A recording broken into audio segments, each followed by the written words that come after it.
I want to welcome you to our final Focus Friday for the season on May 7th, 2021. My name is Christine Rank-Carter. I'm the curator for the Lipa Ratner Museum of Art, and I am playing host today for Focus Friday, and am so honored to have the artist J Kern, who is a photographer joining us from Minnesota, Minneapolis, Minnesota, who will be speaking about his work, which we've recently acquired in the museum. This will be on display through June 6th, so I encourage you to come by and see the work in person, because not only do we have his photography, but we have his artist book as well. Behind me, you might be able to see over here is Jocelyn and Escape, Benton County, Minnesota. This is from RJ's The Unchosen Ones series. And on my over my other shoulder is Escape himself from the Divine Animals, the Bovidae series. We also have this 8-foot display case behind me that features RJ's collector's edition artist book from the Unchosen Ones, which is considered an artist book because it's got a handcrafted clamshell box. It's got a handmade book inside with essays and photography. And there's also a photograph of Josh the judge, who was a judge for the Asante County Fair with a prize-winning ribbon. We have his book open to 2 pages, which features Brooke and Bam Bam from Benton County Fair, and Bryce with Freaky Freddy, and Nathan with Skittle from the Asante.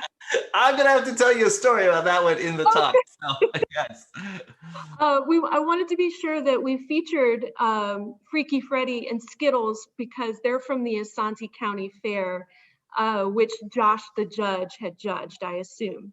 That's correct. Now, this is just a reminder before I introduce RJ officially that this program is being recorded, and we will ask you to keep your microphones on mute while RJ is speaking. We do have the chat feature open, and my esteemed colleague, Emi Tanaka, is monitoring the chat.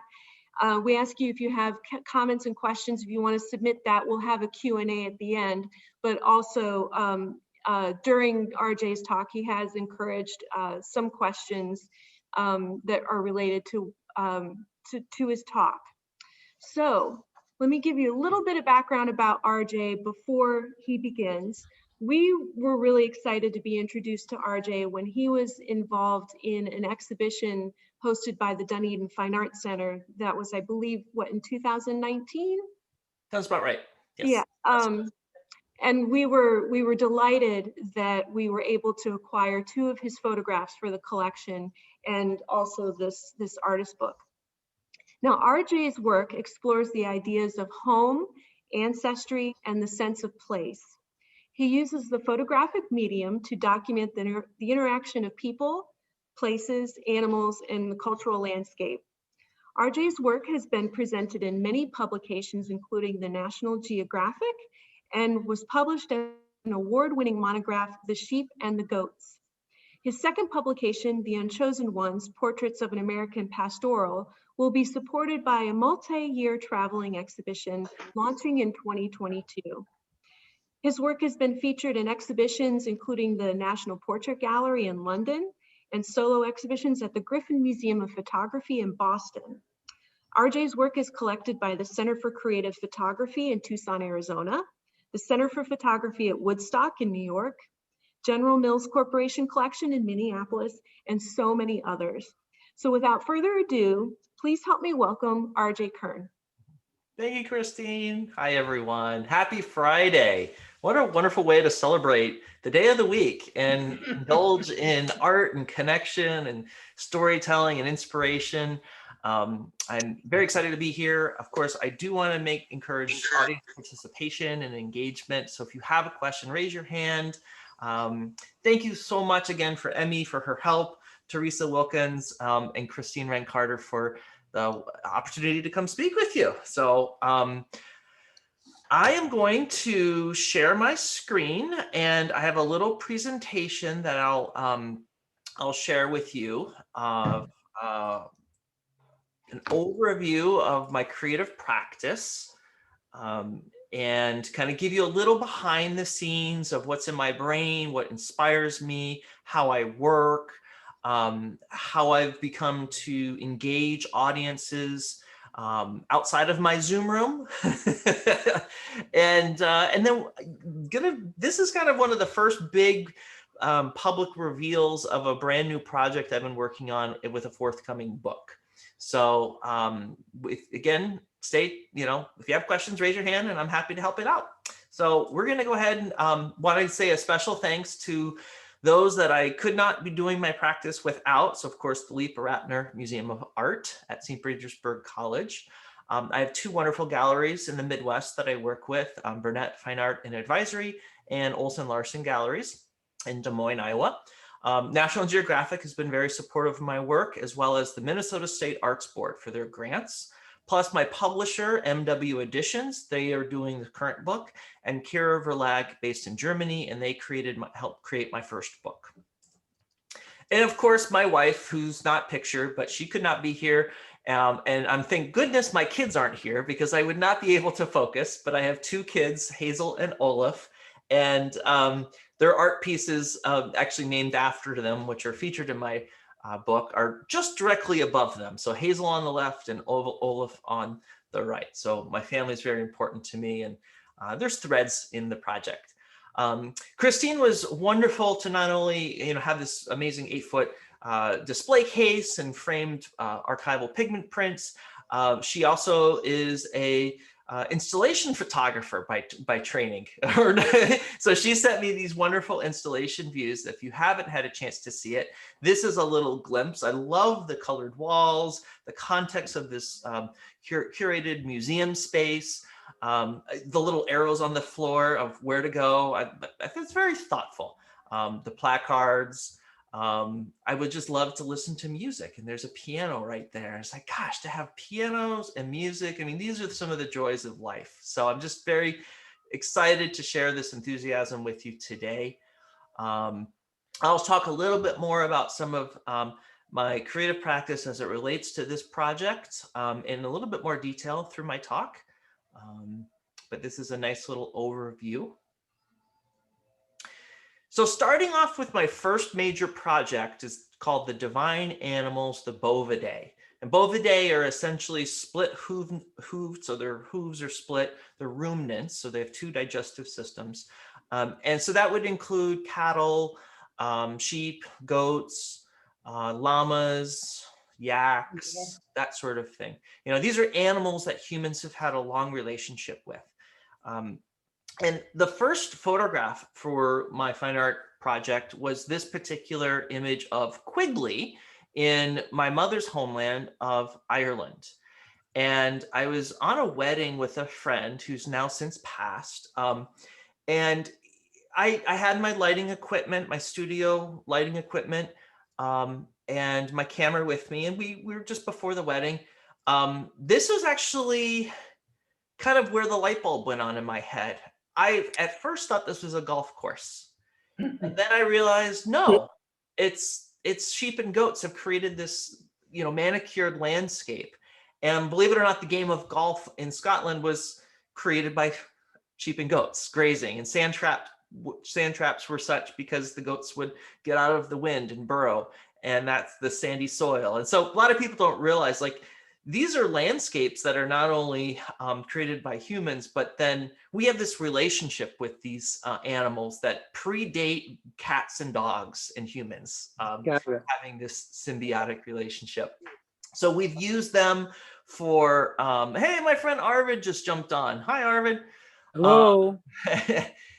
So according to National Geographic, goats, humans have had relationships with goats and sheep for over 10,000 years. So we've used them for milk, cheese, fiber, companionship, meat. This is Hazel. And, drawing on a lot of my inspiration from European landscape paintings, both in terms of light and composition. This is Olaf.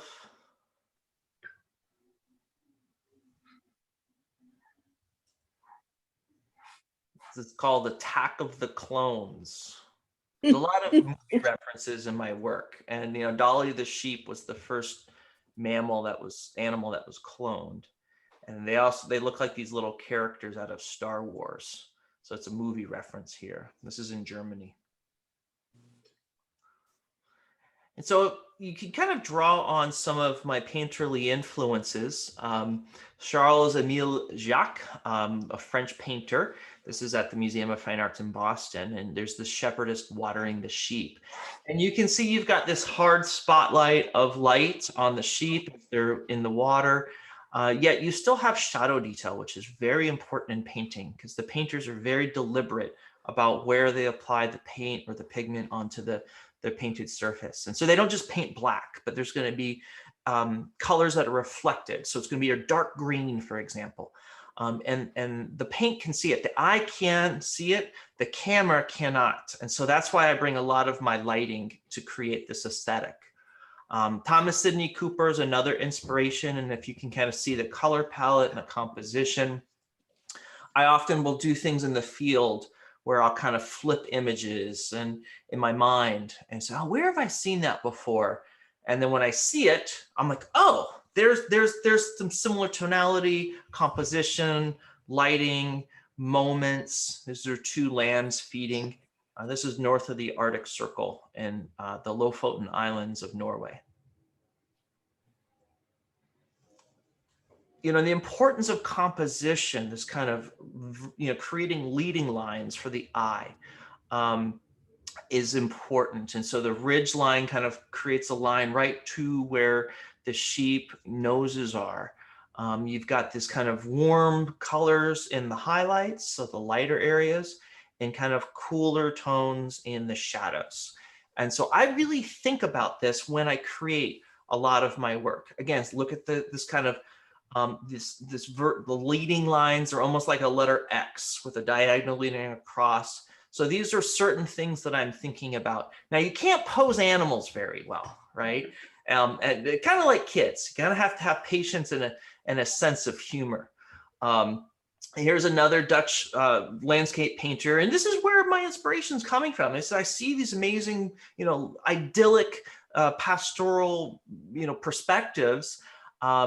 With these beautiful clouds and then the shadow detail and, thinking about stories and moments and why are the animals there and what are they doing with their shepherds. And it just allows my mind to wander. Maybe it's to a simpler time where there's no devices and technology and, or maybe it's just a little reprieve from the day.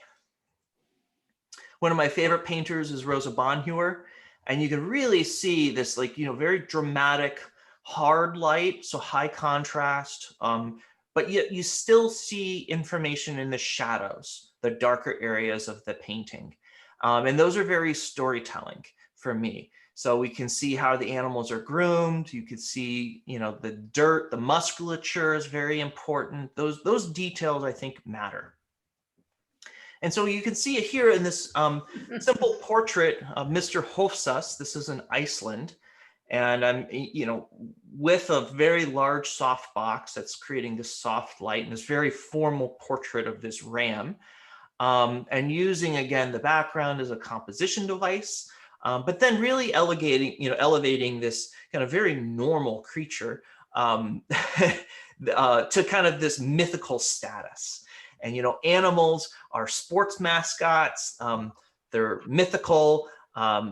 We see them, a lot of biblical references, and I really run to kind of showcase that.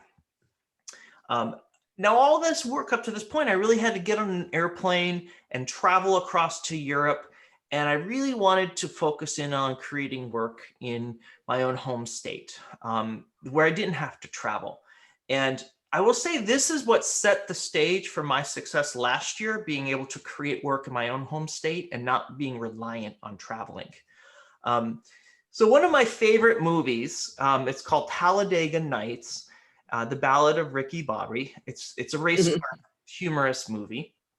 And Will Ferrell's character is this little boy, and his dad puts this pressure on him as a kindergartner. He's like, son, if you ain't first, you're last. And so he grows up thinking that he has to be the best race car driver.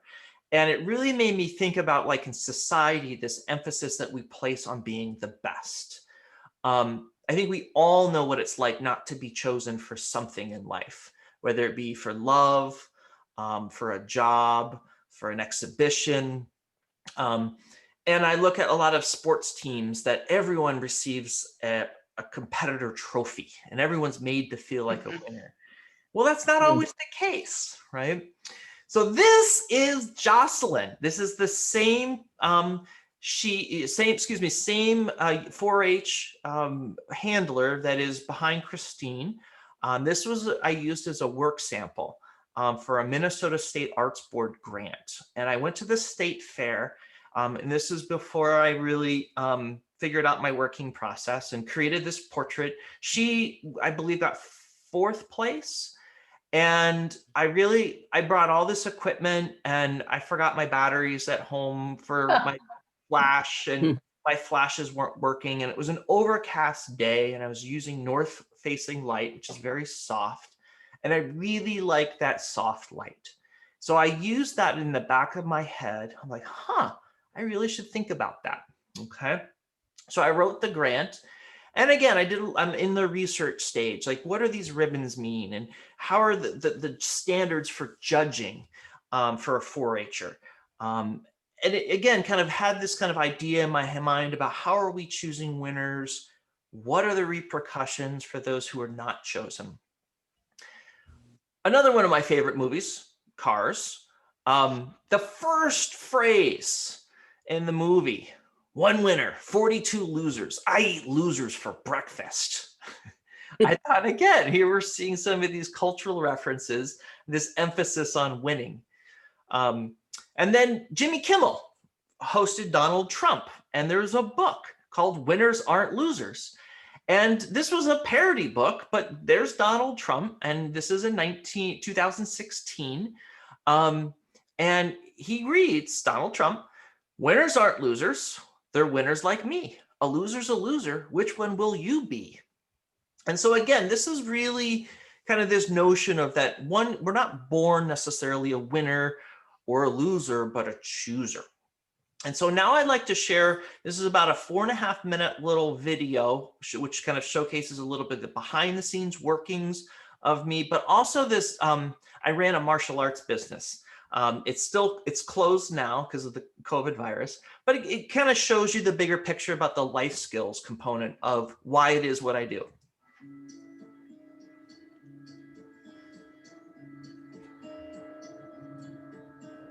There is an almost yin and yang component between fine art photography and the martial arts. Yeah. Just I love the quality of that light. Having the balance between 2 different jobs helps me. There's a career problem that I'm still struggling with.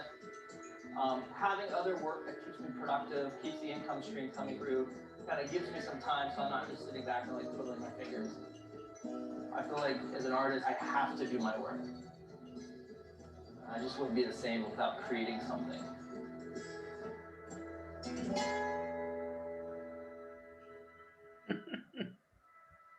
They all have names. I get artistic license. Right? This is Gandalf. These are the lifeguards. I like the journey where my animal portraiture is taking me. It's a niche. It's allowed me to meet very interesting people, create a body of work that feels like something it's like at this point in my life I have to do. This is when I get nervous for them. Pick me, pick me. My latest project that I'm working on in my fine art photography is called the Unchosen Ones, where I'm not necessarily interested per se in the grand champion animal, but maybe the also-ran. The 4-H kid who entered their sheep and got 8th place. It does force us to think about how do we choose winners. And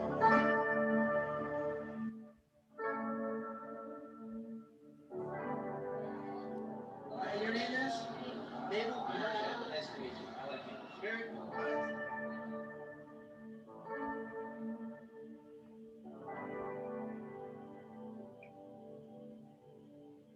in my fine art work, there is a crossover with my martial arts work in the sense that everyone is treated equal.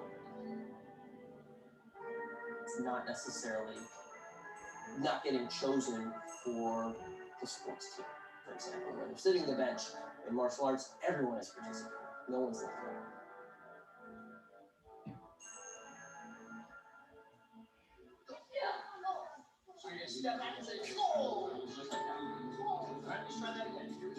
Got started in martial arts in middle school. Earned my black belt in 2002. Became a certified instructor in 2005. Here at Licks Martial Arts, our goal is teaching life skills through martial arts. And if they learn to kick and punch, great.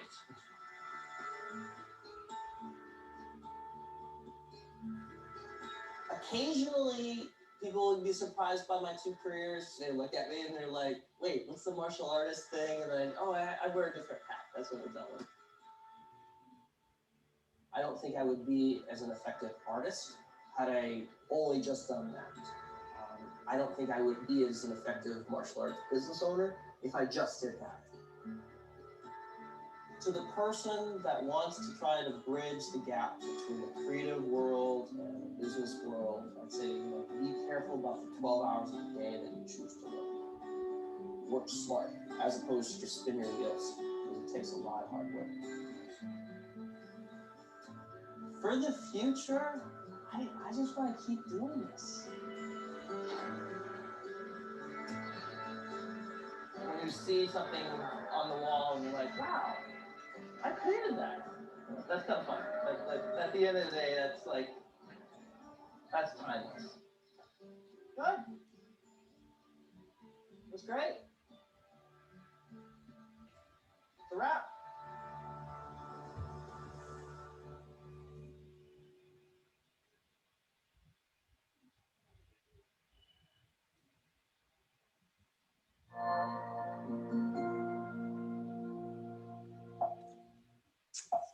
Okay. So this is one of my kind of iconic images from the series. This is Kenzie and Hootie at the Anoka County Fair. And it's the image we started the presentation off. It's the image that's on the cover of the new book. And I wanted to give you a little glimpse into my head because this is kind of the lighting that everyone's like, wow, it just looks so painterly. And we kind of talked a little bit about painterly inspirations. First is like just the stance of Kenzie, the 4-H'er. You know, she has this attitude. And when I met the kids, I had, of course, asked their parents' permission since they're all minors. And I promised to put them in the best light possible. So kind of quickly earn this trust. And I said, you know what, show me what next year's grand champion would look like. You know, so these kids were just off the judging line, as you saw in the video. And so the emotions were very raw. And so after I got their information, their name and their address, you know, I just said, just stand here. You know, we're not smiling necessarily, but, you know, show me kind of this, what this confidence would look like if you were the grand champion the next year. And so kind of right away, she kind of put her hand on her hip and, you know, I said, chin up a little bit. And, you know, the goat's right there and boom, there was the shot. And I'm like, are you a model? And she's like, no, but I practice in front of the mirror. So she had this real sass, this attitude. And, you know, I think we maybe I photographed her for 5 minutes. And maybe we created 20 images in that time period. And especially dealing with the animals, they don't have a lot of time. This isn't a photo. But I knew there was something in my head that was like, where did I see that? Well, if you've seen Saint Sebastian, this painting here, you've got this contrapposto, right? This kind of articulation of the knees and the arms that creates this kind of almost this X figure, again, drawing this leading line to your eyes. And so it's always kind of fun, and I share this with other artists, is that's why I say, if you're exposing yourself to good work, whether it be going to the Lipa Ratner Museum of Art and, you know, Focus Friday and looking at new work, going to the Museum of Fine Arts in St. Petersburg, one of my favorite museums, you know, good magazines, good books, good cinema, you're exposing yourself to good visuals. I think that can only propagate in your own creative practice. I also think it's important to do your homework and research the shoulders of the artists that you stand on today to create work. And so one of the earliest photographers, Nadar or Adrien Tourneschon in France, created these portraits of prize-winning animals. And so here's with this traditional use of a backdrop. You got this handler, the owner, this is the documentation. All right. We also see kind of this relationship with humans and animals at an early point in animal husbandry, right, where they're bred for genetics, and the animals must look a certain way to be sold off, for example. I am interested in finding beauty in the normal. This is a photograph of a bricklayer, it kind of in between the wars, just a normal person. And August Sander, again, one of my inspirations. Nothing super special about this person other than he's holding bricks and he's just caught in this gaze in this moment that's very kind of a confident look. And there's, I think, a lot of beauty in the ordinary, not necessarily the exotic. Again, ordinary, these grain cylinders in the Midwest, as you drive around, you might see them. Well, Byrne and Hella Betcher created this sort of typology in photographing them. And Peter Galassi curated this exhibition at the Museum of Modern Art of their work. And this really helped to elevate photography, especially as it relates to typology, where we can kind of ascertain what's from what. So this kind of notion of photographing, 65 youth is what I photographed in 2016. Same backdrop, very similar lighting, and allowing the viewer to kind of differentiate what's what. Deanne Arbus is another one of my photographic heroes, really interested in photographing the oddities, whether it be identical twins or, circus performers. Again, fairly normal people per se, but she took an interest in them. And you can see a little reference here in my own work. These little creatures. Most, if you haven't seen a baby goat, they're pretty cute and they run around like little puppies. And, these kids are working with them and they're working hard. They have to get up and feed the animals before they eat breakfast in the morning. Here's Nathan and his brother with Freaky Freddy and Skittles. I'll tell you a little story about that coming up here. But again, you can kind of see a little bit in what's in my head behind the scenes. Here's a portrait that Annie Leibovitz created of Demi Moore, pregnant, very pregnant. And this was published in Vanity Fair magazine. And what's interesting is that, Annie Leibovitz signed this as artwork. And yet you still see the backdrop as this photographic device that appears in the photograph. You see the lighting equipment, the C-stands. You see the flags, that black thing that helps shape and shadows. The fan. You see the coffee cup on the stool, right? This messiness. This is real. This isn't hyper curated, and I'm not really interested in perfection. I like messy, and so I wanted to really understand, how did Annie light this? And so I took a workshop with Felix Kuntz in 2016. He was one of her lighting assistants. And so really kind of got this creative practice and understand some of these more subtleties in lighting. And I'm going to kind of show you a little bit of what I'm talking about when I talk about this painterly light and how do I create it. So here's a model in a studio, just as an experiment. And you can see one light here. That's my main light. And it's creating a very soft light. However, there's a lot that the camera cannot record. It goes into shadow very quickly, just due to the dynamic range and the sensitivity of the camera. So then I have a second light here, and that creates and helps me to sculpt shadows. So that's called my fill light. Alone, it's kind of boring. Just with this, it's a little still lacking some shadow detail information, okay?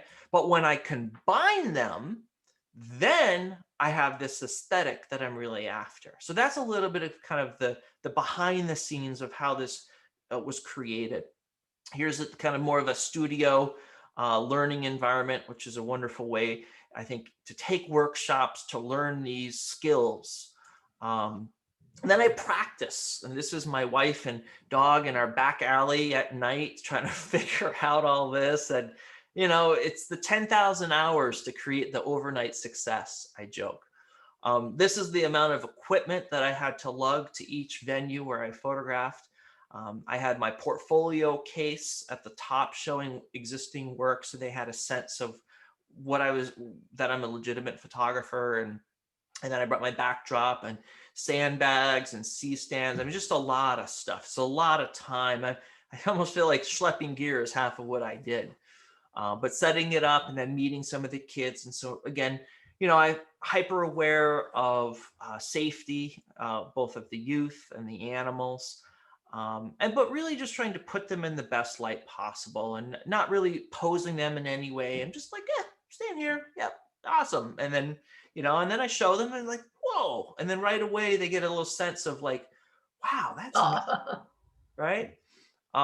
So here's Lewis and Dumb, and I didn't name him Dumb, but I only found out after the fact. And Arvid, I know he's on here. He has Dumb and Dumber in his home. But this image was published in National Geographic magazine, and you'll see that coming up here. Again, these are the last place kids. So here's Cole and Annabelle, and he's on the verge of tears. Oh, Riley and Nellie. There's Gus and Doolittle. This is a very Americana thing, these county fairs, right? I think they don't really have these in Europe. And these are essentially feeders to what's to become the state fair. And the Minnesota State Fair is the largest state fair in the country. And there's a lot of pride and hard work that goes into it. You know, but the judging is very serious. You know, they're looking at the anatomical structures of the animals, the musculature. For example, the butcher would love a loin that's nice and thick. And so that's why these kids hold the animals in certain ways that are very, you know, to showcase the animal. It's not necessarily about the person. So I showcased this work as part of my first grant, and I needed to create something that was fairly reasonably priced. And so I created with a friend these wooden hangers that allowed me to suspend the photographs without glass, without acrylic, you know, this thing called glazing. And it allowed me to travel and ship the work and the show around. But more importantly, these are very raw subjects, and emotionally, I liked like the prints were exposed, that they were raw, that there was no glazing, that they're fragile. And so that really to me spoke to the project. Again, it was fascinating to do at artist talks, and then the kids would be in the audience, and because they had no idea what this project was before. And then I did the secondary component is I wanted to really photograph animals in their home. And that's what started the Unchosen Ones project, is getting access to the animals and in the landscape to create this work that became my first book, The Sheep and the Goats. And in the upper left-hand corner, there's Dumb and Dumber. So that's the two goats, and we'll see that here coming up. So it's almost this Dutch Flemish painterly influence. Notice you've got this almost like this cast of green in the shadows and these warmth in the highlights. And that's all done kind of, here's a little bit of the behind the scenes so you can kind of see my lighting, and not going to go into too many technicals, but there was no Photoshop done on this. It's very important that this is all done in camera with lighting, precise measurements, but then, you know, you can't pose animals. So you're kind of working as you work the shot. Here's Riley and Mate.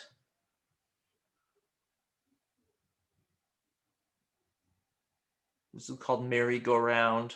There's 3 sheep in there. If you can find the third one, they kind of go around in a circle. And I watched them kind of just, and it's just fun to be outside and be in nature. And, you know, pay close attention to the color in the shadows. Are they black? It's more like this green, this warmth. And same thing, there's no true white in this photo. You know, it's almost this warmth. And so then I kind of look at that and I carry that into my own photographs and look at composition. And but then I also have a little slightly irreverent sense of humor. I said, well, I don't think a painter would paint goats from behind. Why not? You know, you can't pose animals. So I showcased this work at a portfolio review, which I think photographers are very fortunate to have. And this is an opportunity for us to engage with gallerists, publishers. And here's Sarah Lean. She's the director of photography at National Geographic. And she just fell in love with this project. And there you can see the prints of Lewis and Dumb in my portfolio case, as well as Dumb and Dumber there. And then fast forward like 4 months, here we are at headquarters of National Geographic, and you can see the images right there in the layout as they're making their editorial decisions for the magazine. And you know, this was like kind of like slowly having like, wow, this is like a dream come true. I never imagined this would happen. And so this was the November issue. Here's Cole and Annabelle and Riley and Nellie featured. And then this follow-up of photographing the animals in their home environment and this notion of place. And I created this collector's edition, of which I have 4 remaining. And so I actually used the sheep's mohair, or the goat's mohair and the sheep's wool, and I worked with a textile artist, and we wove together the little cord that ties it together. And then we used skin fell, which is the rarest form of Norwegian art, which is block printing, where you carve out on a wooden block and paint it, and then you apply the ink. And that's the earliest form of Norwegian art. And they would print kind of like these cartoons on the inside of sheep pelts. So as the kids were kind of huddled up to stay warm, they had something funny to look at. So the sheep are on the right and the goats are on the left, which comes from a parable in the Bible. And it's also how the book has been developed. There's also this bookmark you can see here with the same fiber of the animals. So the book's divided in half with the essays in the middle. So the sheep are all on the left and the goats are all on the right. And so that way, when you look at the book, there's no gutter interfering with the image. And that's then I also created this collector's edition, which is on exhibition, of the Unchosen Ones, with this purple ribbon, which is very regal. And then the artist book, which is on exhibition, I gave as a gift to a lot of the kids for the participation. And then the work started kind of getting out. This is underneath the Brooklyn Bridge as part of a photo festival called The Fence. And it really started kind of to gain traction. And then engaging other kids in terms of like programming was really important, and thinking about hard work and life lessons of not giving up. This is at the National Portrait Gallery in London, and you can see there's the photograph there on the back wall by the exit sign. But it was important to bring the work back out to where I created the work in the first place. So this was the first fair I went to, called the Monoman County Fair. And I created these kind of banner displays, and I interviewed the youth, and I asked them questions about what advice would they give other competitors. On the far right part of the photo, you can see is Gus Doolittle, the guy with the pink shirt. And there he is actually, again, 2 years later in that blue t-shirt. So he was actually able to see what it is that he was a part of. This is the Hubbard County Fair, and they loved it. So I did this little video here. I want you to look, there's this little girl, you just have to keep your eyes on, in red. She's looking for hers.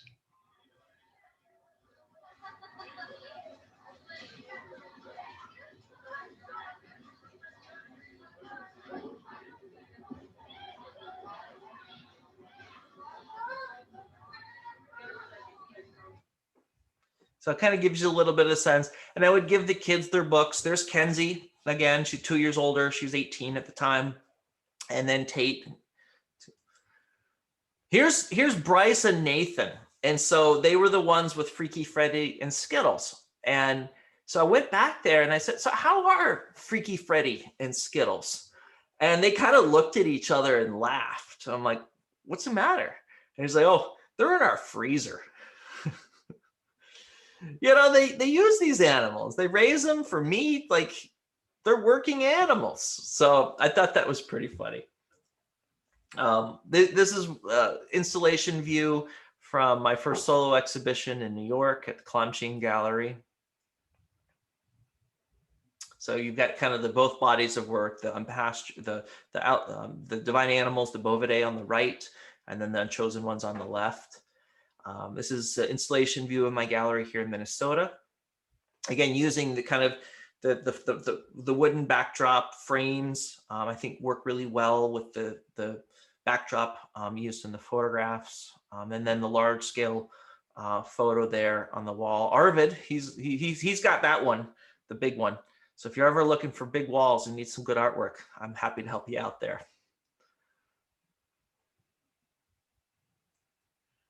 This is my first museum show at the Griffin Museum of Photography in Boston. And we decided to exhibit the work as a diptych, so kind of right next to each other. And Riley and Nellie, same girl. This is at the Plains Art Museum with some fourth graders.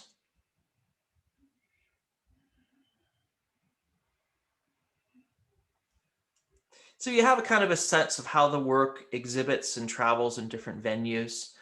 This was at the Minneapolis airport last summer, and it came down in January.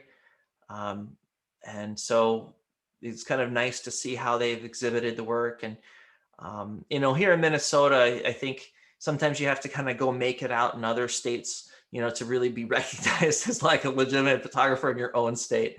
So really engaging those audiences, I think, has helped. So then I wrote this grant and found out over a year ago that I received it.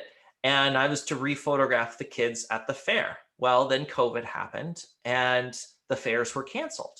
So then I was like, well, I think I could still do this project. I just have to do it outside, socially distant. And so here's what I did is I went out to 50 of the kids, reached out to them. Most of them were taken outside. Some were in the barn, and rephotographed the kids now 4 years later. So you can kind of see the changes in the animals, the changes in the youth, same backdrop, similar lighting. Here's Lewis and Dumb, and then there they are again 4 years later.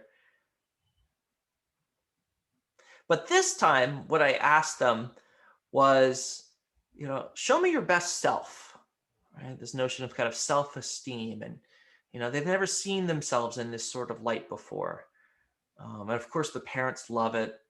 But it was important that it wasn't just kind of smile at the camera, like a fake smile. Like there had to be a genuine kind of, you know, revealing of this relationship between them and their animal that they're raising. Went back out to their pasture. This one will be featured prominently in the upcoming book.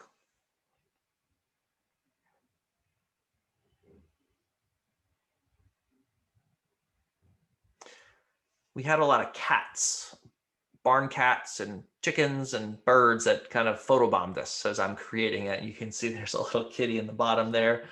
Then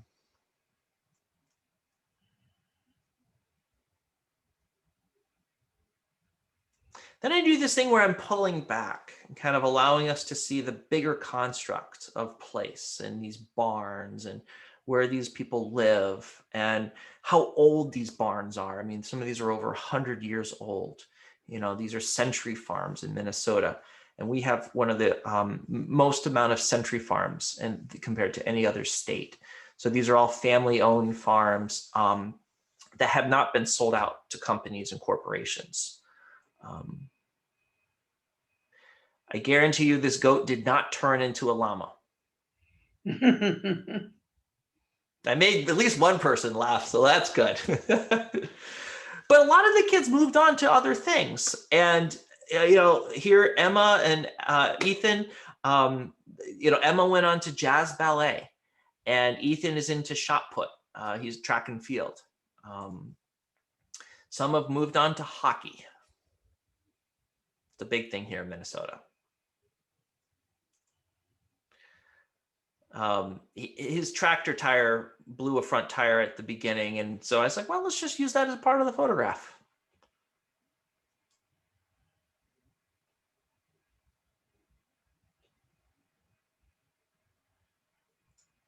So these all will be featured mainstay in the book. Yep, there's another little photo bomb of a cat. We had a cat earlier on the Zoom. I saw walk across the screen.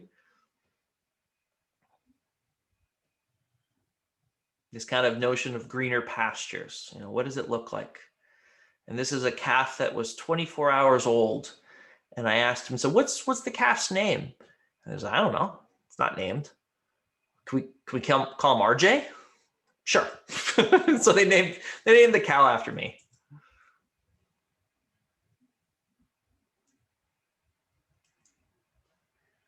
Again, I like exposing this kind of messiness of farm life and trucks and infrastructure. And this is just part of doing business and playing.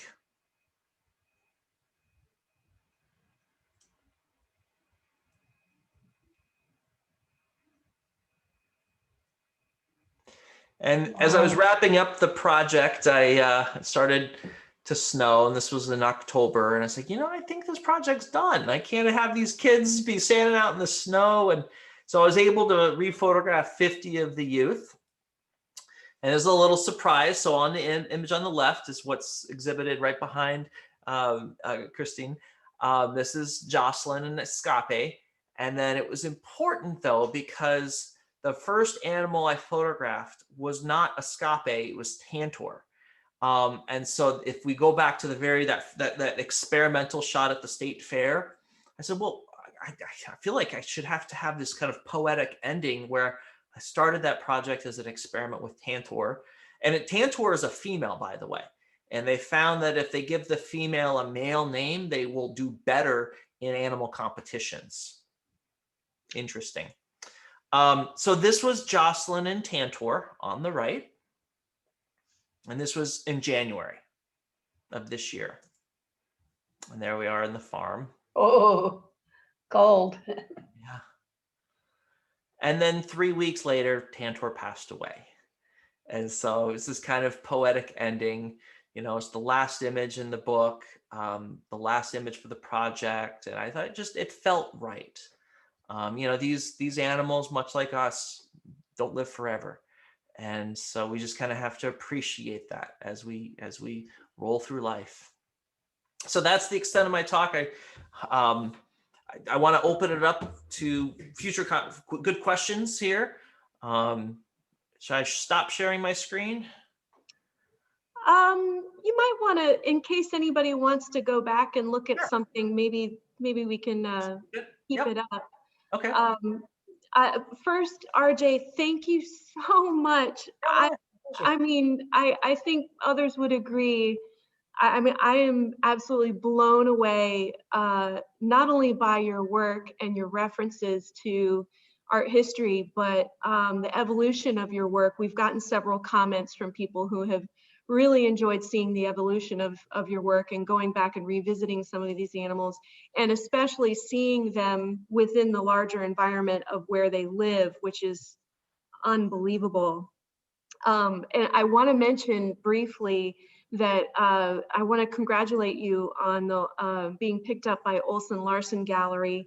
I think I mentioned this to you, but our previous director, Ann Larson, was the co-founder of that gallery over 40 years ago. Mm-hmm. So I know it's been passed on in good hands, but it's just amazing how things come full circle and what a coincidence that is. Yeah. But I'd love to open this up for some questions. If anybody has some questions, feel free to jump in. We've gotten some amazing comments from people. Joan says the angel in the St. Sebastian painting looks like she's taking a photo. I guess it's the angel, sorry about that. Beautiful, beautiful work. Love seeing the evolution of your work. Does anybody have some questions for RJ? Or comments even? I do. Joan, Sharon, please ask away. I just wanted to ask RJ about his camera. I was rather fascinated with it. From the outside, it looks like an old Hasselblad, but your images are all rectangular. Mm-hmm. It's a medium format camera, so much as what a Hasselblad is. And it's the equivalent of like a 6:4:5 aspect ratio, right? Okay. So it's like a Mamiya, but it has there's no film on the back. It's the back does remove from the camera, and so where the film plane used to be is where there's a computer chip. There's a sensor. Okay. Yep. Yeah, I did see one little boy holding what looked like a Polaroid. Do you take Polaroids to test your lighting like we did in the old days? No. I generally will gauge it based off of feel, and I'll do my tests. And I've been doing this long enough. I kind of have a pretty good sense of what my lighting should be. Good question. Well, I don't envy you dragging all that equipment around. Keeps me moving. Keeps me young. I think Sharon had a question. Sharon? It's really amazing to me. My husband and I were just working on a trip to the Arctic. And then for you to have a photograph of, I believe it was a sheep in the Arctic. Correct. Did you have any problems there? Was it the light so bright? No, the intensity is not really much of an issue. It's more the duration, depending on the time of year, due to the declination. And this was north of the Arctic Circle.